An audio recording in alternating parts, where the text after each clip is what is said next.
Uy, ano itong naririnig ko? Na yung maleta daw, nagsimula daw yun sa panahon ni Duterte.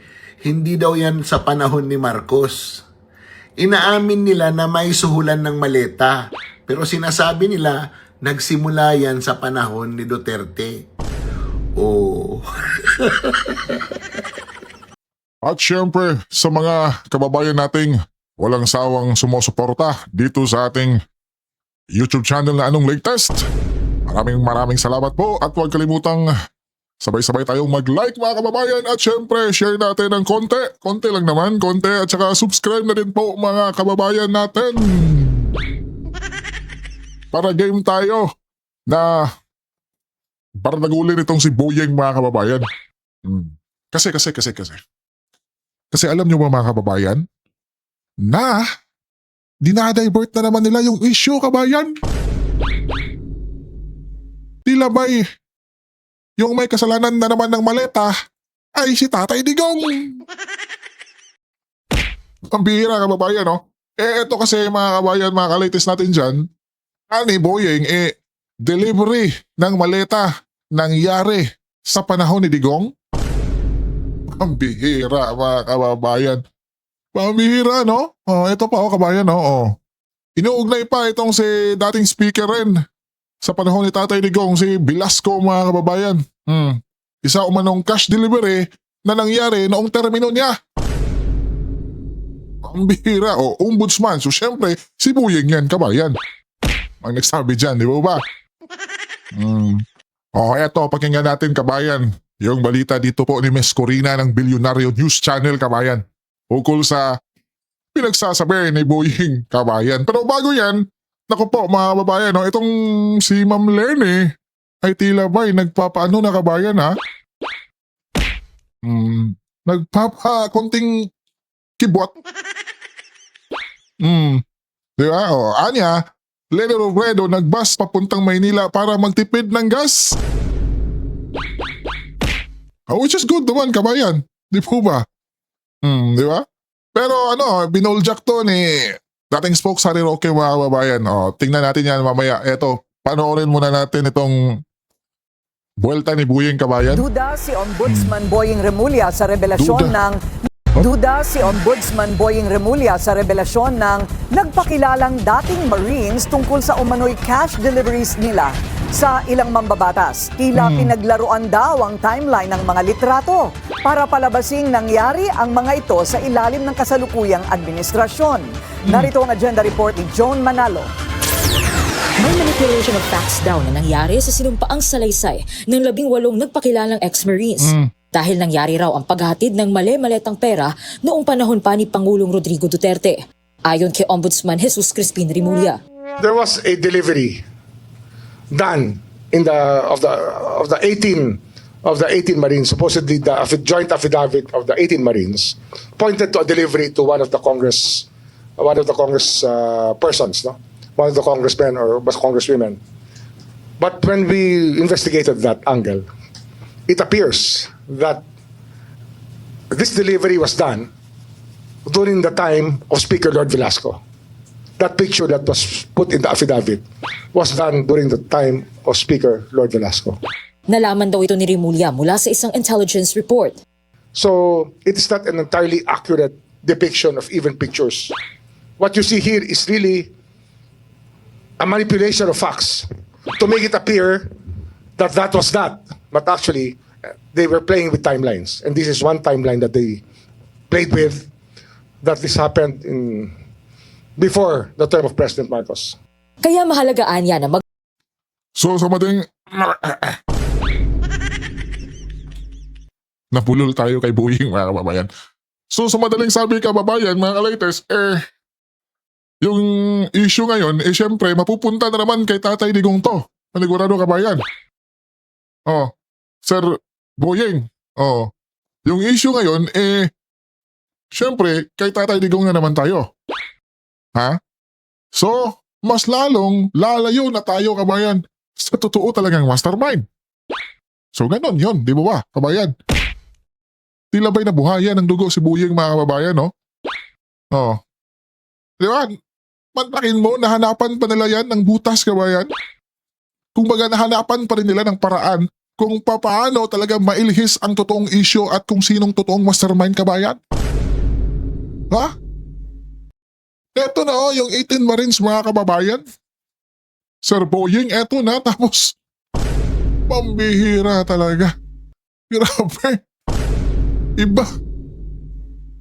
Masyado na kayong halata dyan, sir. Ikaw, kabayan, anong masasabi mo dito sa pasabog ko ni Boying? Aber, anong masasabi mo, kabayan? Ikaw, kabayan, anong masasabi mo? Naniniwala ka ba?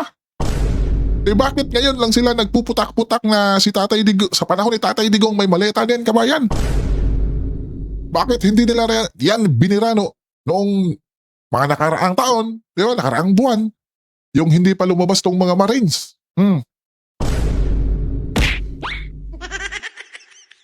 Di ba, kabayan? Ha? So ngayon, nakahanap talaga sila, kung baga pang-rebat sa mga 18 Marines, kababayan. Nakahanap talaga si Boyeng. So syempre, ito na naman yung pagtuunan ng pansin ng mainstream media, kabayan. Panigurado yan. Utot nyo.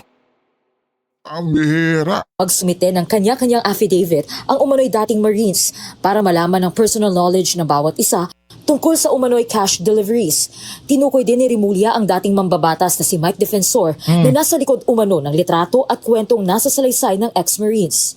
I have reason to believe that my defensor was called to task already by people concerned with that picture that was shown. He was instrumental in putting together the affidavit. I think we all know that. Pinadalhan na rin ng summon ng ombudsman ng 18 alleged ex-Marines. Para sa agenda, Joan Manalo, Billy Nor. Pambihira talaga, mga kababayan, no? Yes. Grabe. Nakahanap pa talaga ng paraan, kabayan. Ha? Para yung issue ay mapupunta na naman kay Tatay Digong. Panigurado. Next week or ngayong Monday, kabayan, magpuputak na naman tong si Auntie Claire. Panigurado yan, kabayan. Yung kanilang dugo ay mabubuhay na naman uli, kabayan. At saka, kabayan, baka si Pring ay ipapatawag na talaga tong mga 18 Marines, kabayan. Pero yung issue, hindi sa kanilang amo, kabayan. Doon kay Tatay Digong na administrasyon. Yung si Velasco nananahimik na ay panigurado, ipapatawag yan. Naku po. Diba? So syempre, tatagal at tatagal, mga kababayan. So hindi na talaga natin makikita yung totoong mastermind nito ng kababalaghang flood control na kurakot na yan. Diba, kabayan? Pambihira. At ito yung sinasabi natin kanina, mga kababayan, ukol sa post na yan na sumakay ng bus si Madam Lenny. Ay nako po, binolja kaagad yan ni dating spokes Harry Roque, mga kababayan. Anya, maniniwala sana ako kung kuha ng netizens or ng ordinaryong panahero. Magpakatotoo naman tayo. Iyon ang gusto ng mga tao. Sabay tawa ni spokes. Di ba, mga kababayan? Di ba? Ipinapakalat na naman yan ang kakamping, mga kababayan. Di ba? Kunting-kunting pitik sila kasi alam nila na nalalapit na yung eleksyon, mga kababayan. Kasi alam naman natin na syempre si Madam Lenlen yung kanilang pambato, di ba po, kabayan? Kaya gagawa sila ng issue na, di ba, kung baga, paawa-awa, kabayan. Di ba? Di ba, mga kababayan? Ang galing-galing nila pagdating sa ganyan, mga kababayan. Di ba? Yung paawa effect. Di ba? Mga kababayan, ayaw nila sa mga yung gaya ni Tatay Digong na nagsasabi ng ano-ano, di ba? So yung sa kanila, kabayan, ay yung malumanay at yung anghel na boses at mga galawan, mga kababayan. Di ba po? Pambihira. At saka itong si Ma'am Rowena or Attorney Madam Rowena Ganson, mga kababayan, ay naku po, tila ihiwalay na talaga to sa mga kakamping, mga kababayan, dahil nagdeklara na nga po siya na tatakbo siyang senador ngayong 2028, mga kababayan. Naku po, mga kababayan, talagang ibuboto natin to si Miss Rowena. Madam Rowena Ganson, mga kababayan, kasi may paninindigan kabayan eh. Di po ba? Oh, eto, pakinggan natin yung buwelta naman ni Ma'am Rowena Guanzon mga kababayan sa hindi pagpatawag ni Ping sa mga 18 Marines kabayan na dapat imbestigahan na talaga kung sino yung mastermind. Pakinggan natin si Ma'am Rowena Guanzon mga kabayan Po, ang sinasabi ko, anong klaseng Senado yan? O hindi pala kayo ano yung tawag doon sa Tagalog? Bali, taktakan? Ayaw mo na mag-interpolate? Kasi narinig mo na yan? Ano ba yan? Pwede ba yan mag-tantrum dyan? Ay, narinig ko na yan. Narinig ko na yan, Mr. President. Ayoko nang marinig uli yan. Bongga! Bongga kaday! Bongga kaday! Balalat! Tararat! Ang buhay! Ano ba? Abay, kung ganyan kayo dyan, sa labas na lang ako ng Senado mag-privilege speech. Oh, di malala. Makikita ng buong mundo na bawal palang mag-interpolate sa iba sa inyo dyan pag ayaw nyo ako marinig. Eto yun kabayan, yung bangayan ni Senator Pinky Lacson at saka si Senator Marcoleta mga kababayan. Di ba sinabi ni Ping na ayaw na daw niyang marinig yung pinagsasabi ni Marcoleta mga kababayan. Di ba?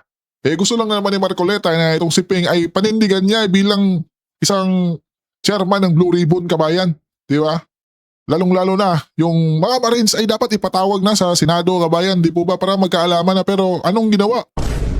Dinadivert yung issue at saka ang daming rason mga kabayan. Di ba? Tapos nagbitaw pa nga siya ng salita na yung mga Marines daw ay hindi ka panipaniwala yung kanilang kabayan. Nasa affidavit daw. O di ka panipaniwala daw ayon kay Ping. O nagdeklara na siya kaagad mga kababayan. Di po ba? O so panigurado may pinagtakpan yan. Kaya ito yung si Miss Rowena Guanzon mga kababayan ay talagang di mo talaga mapipigilang bumuelta. Ha? Patutsadahan ka. Ma'am Pinky, ay Senator Pinky.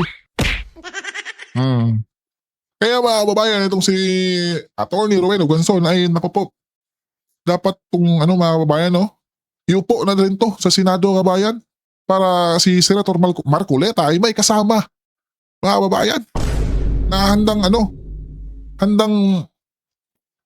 ipaglaban kung anong nararapat kabayan. Di ba? Na walang nagkukontrol. Di po ba? Kasi itong mga sila Lacson Soto kabayan, alam naman natin yan na may nagkukumpas dyan kabayan. Di ba? Dahil sa malitang yan kabayan. Di ba? Yung si Senator Soto ay dawit sa malita issue. Di po ba kabayan? So itong si Ma'am Guanzon ay nararapat talaga itong paupuin sa Senado kabayan. Di po ba? Hindi naman tayo kailangang lagi tayong, kahit nga kung magkasama tayo sa partido, hindi tayo laging sang-ayon. Tama. Nakita ko noon mga kababayan, yung mga senador. Alam mo, titingalain mo talaga Napaka marangal na mga tao at babae. Walang bahid ng korupsyon. Sweldo lang kinukuha nila. Pinamimigay pa. Nung araw, inabot ko pa yan si Senator Salonga. Si Brad ko yan sa Sigmaro. Love na love ako nun. Senator Jovito Salonga. Kaya ang dami kong naging friends dyan sa Liberal Party. Dahil mayor pa lang ako, bata pa ako. Namit ko na yan si Butch Abad. Dahil sa kay Senator Jovito Salonga. Pero pag nagsalita sila, makikinig ka talaga. At hinahayaan sila ng yung mga hindi sang-ayon sa kanila. They wait for their turn. Nag-privilege speech si Senator Marcoleta. Bakit hindi mo Senator Lacson, Blue Ribbon, tinatawag si Yusek Bersamin? Bakit?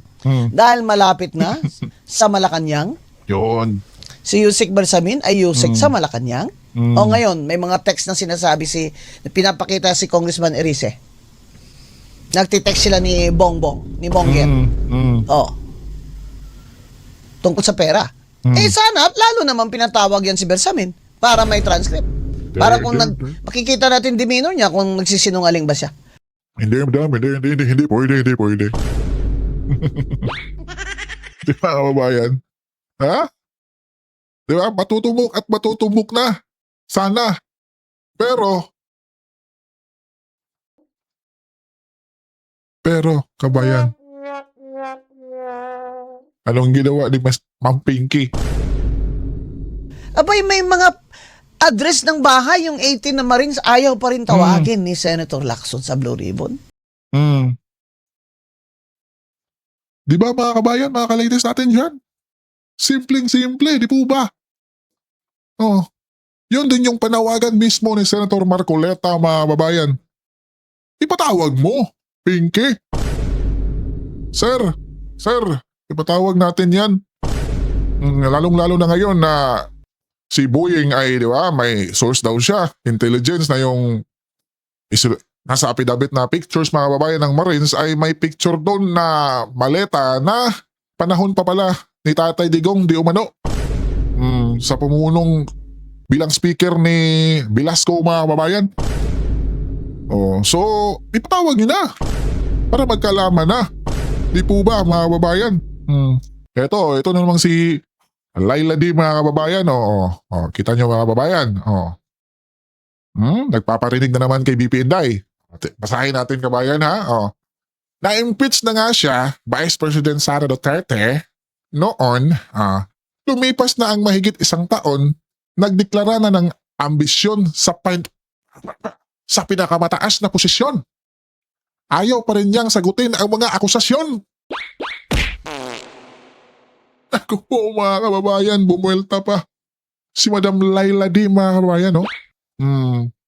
Nag-ambisyon pa raw itong si BP Inday na magdeklara ng ambisyon sa pinakataas na posisyon. Anya, kabayan, may gusto pang tumakbo daw na presidente itong si BP Inday. At ayaw niyang sagutin yung akusasyon sa kanya. Ano ba yung akusasyon na yan, Madam Laila D? Sinagot na naman niya? Di ba po, mga kababayan? Anong sagot pa yung gusto mo? Yung sagot na di na siya tumakbo sa pagkapangulo ngayong 2028? Ay, utot niyo pa! Di ba, mga kababayan? Yun lang naman yung gusto nila, panigurado, kabayan, di ba? Na mapigilan talaga itong si BP Inday. Ha? Na ayaw or dapat hindi makatakbo itong si BP Sara sa 2028 dahil malalagot kami. Di ba, mga kababayan? Wipe out talaga yan. Sinabi pa naman ni Tatay Digong, mga kababayan, na itong si BP Inday ay mas higher pa niya, kabayan. Di ba? Kung sa Bisaya pa yan, mga kababayan, labaw pa na nako. Labaw pa na nako, dong. Yun yung gustong iba.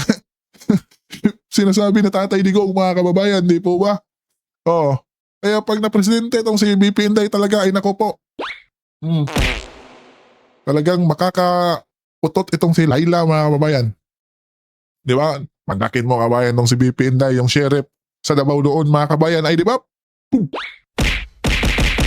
Diba? Pinagbigyan niya, mga kababayan.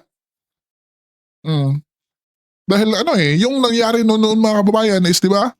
Yung mga residente sa Davao doon ay biglang dinimolish tong kanilang bahay, mga kabayan. Kaya naman, syempre, si BP Inday to the rescue.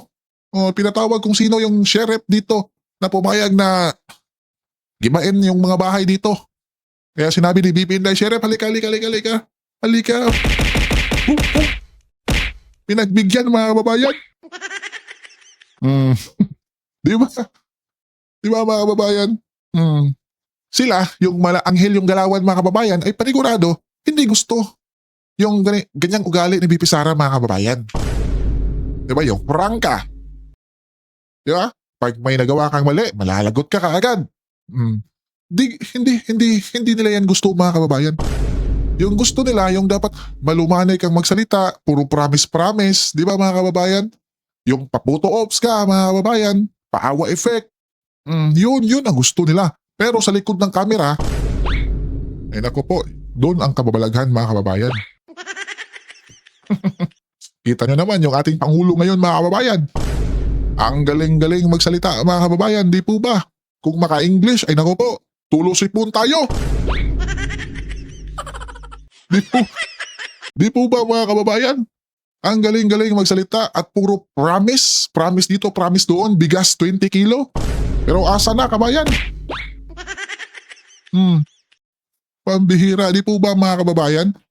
Kaya si BP Sara ay talagang pipigilan nila, kabayan. Di ba? Dahil alam nilang pag si BP Sara makaupo, mga kababayan, naku po, pagtapos ang termino na to, ay panigurado. Susunod, Duterte na naman yung tatakbong pagkapangulo, kabayan. Panigurado yan. Para tuloy-tuloy na. So yun yung kinakatakutan nila, mga kababayan. Di ba? Kaya, nila, habang mas maaga pa, mga kababayan, ay pigilan na itong si BP Inday Sara Duterte. Di ba? Ganon sila, kabayan. Ganon sila yung mga pinagkagawa nila. Di ba? Tapos, ngayon sa social media, kabayan, ako po, ang daming mga troll na binayaran nila, mga kababayan. Di ba? Halos makikita mo yan sa social media, mga kababayan, na ang daming vlogger kuno. Di ba? Na talagang tinitira tong si BP Inday, mga kababayan. Nagsama-sama na sila lahat, mga kababayan, yung mga kakamwengs. Ay naku po, tila hindi sobrang, mga kababayan, nakisawsaw na talaga sila. Di ba? Pero deep inside, mga kababayan, yung mga Marcos niyan, talagang kalaban nila yan, kabayan. Di ba? Sabi nga, kain-tain na lang, mga kababayan, para sa kanilang prinsipyo na itong si BP Sara, ang mga Duterte ay hindi na makaupo. Oh, yun, kabayan.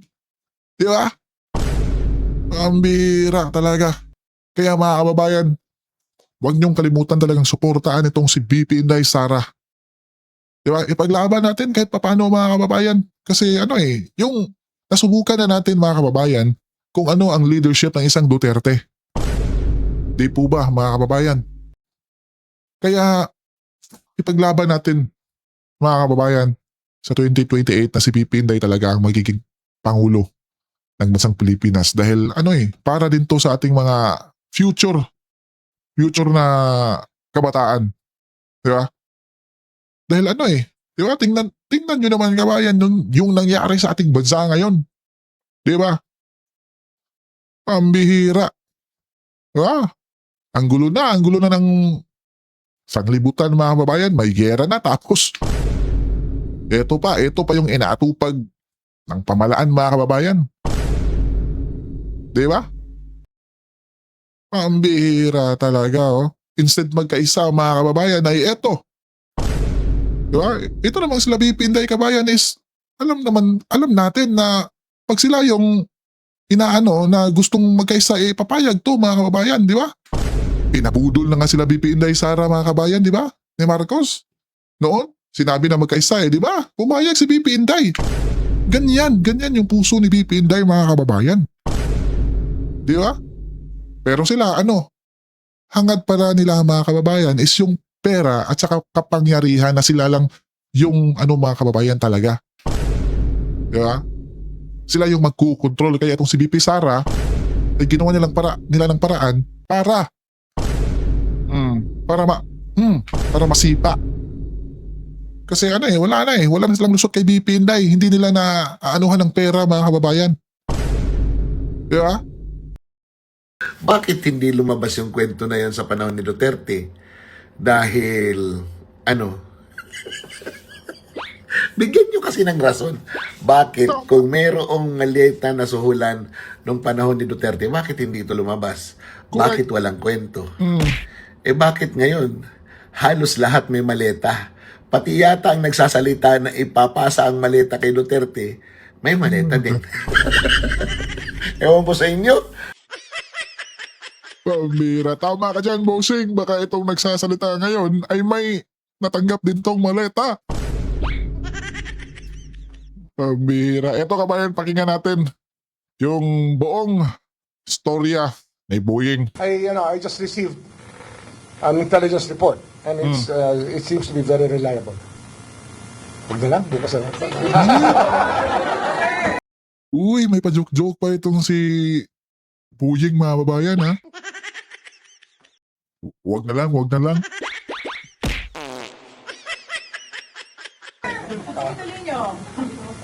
Sige, sige, sige.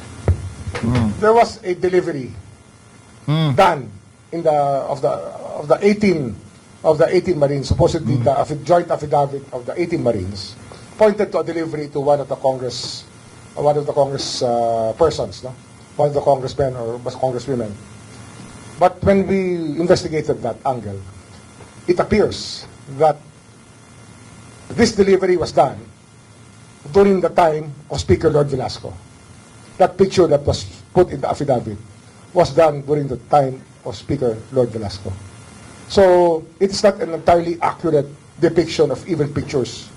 What you see here is really a manipulation of facts to make it appear that that was that. But actually, they were playing with timelines. And this is one timeline that they played with, that this happened before the term of President Marcos. Some of them, at least, one picture that showed, that was used in the affidavit, would show us that it was done during the time of Lord Velasco as Speaker of the House. At least just one of them. I'm not talking about the others, but there was one picture there that was put in the affidavit. Iisa lang naman pala eh. Baka dinoktor niyan, mga kababayan.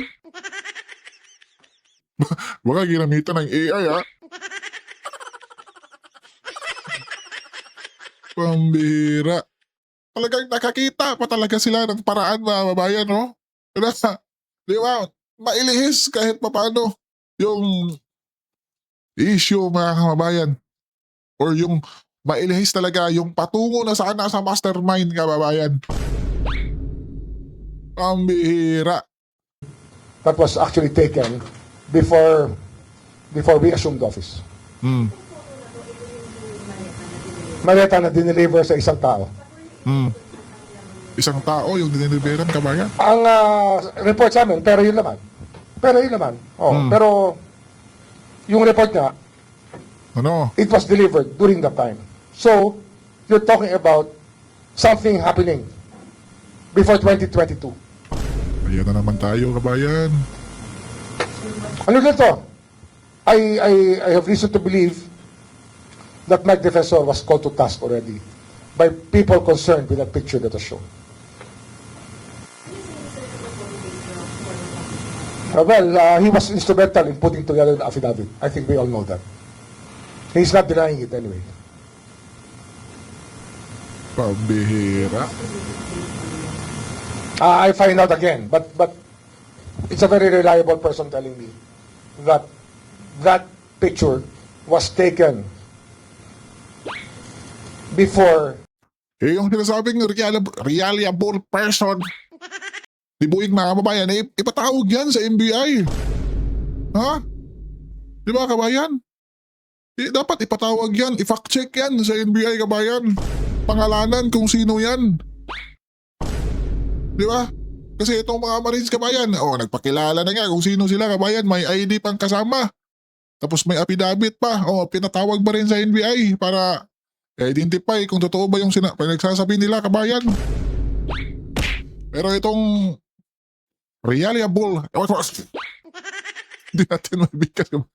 Yung source ni Buying, mga kabayan, ay naku po, fact na fact daw. Fact check. Mapagkati, walaan di umano. Mambihira. Basta may problema kay Duterte. Paano itong increase ng diesel, ng gasolina? Si Duterte din. Ewan ko sa inyo. Sayang ang bayot. Mambihira. Totoo naman, mga kababayan, di po ba? Talagang i-connect na lahat kay dating Pangulong Duterte, kabayan.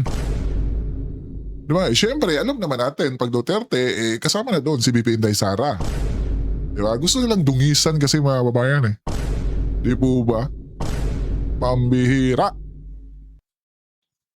Tapos ngayon, ano nang pinagagawa nila, mga kababayan para mapagtakpan yung mga anomalyang pinagagawa nila? Ano? Para mapagtakpan kabayan. Ano? Sa tingin mo, comment mo nga mga kababayan. Sa akin mga kababayan, ginagawa nila tong mga to na aatakihin talaga nila yung mga Duterte para yung pinagagawa nilang kalokohan ay hindi magbubuking kabayan. Di ba? Tingnan nyo si Saldico mga kababayan. Di ba? Dating kalyado nila yan kabayan. Di ba? Si Saldico puro birayan ni BP Inday noon. Di po ba? Tapos ngayon, anong nangyari? Isinuka nila ng Marcos administration kabayan. Di ba? Pambihira. Tapos ngayon, si Boyeng, yung maleta issue kabayan, ay naku po. Idinadivert na naman kay Tatay Digong.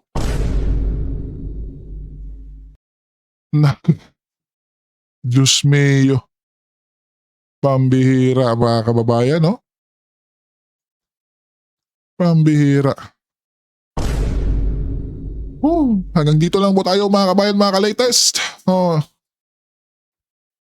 Ikaw, ano masasabi mo?